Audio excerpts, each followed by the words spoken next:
Hi, I'm Christine Kidder. I'm your career coach, helping you to find work that works for you.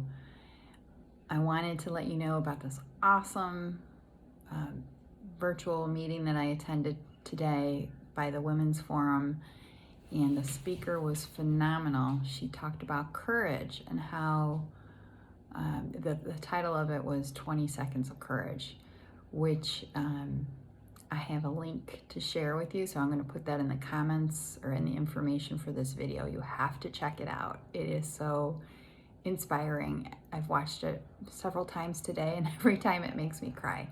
But anyway, bottom line is, what can you do to have courage today? Just do something small. Do that, and your day will be much better, as well as how you're trying to get results. Thanks.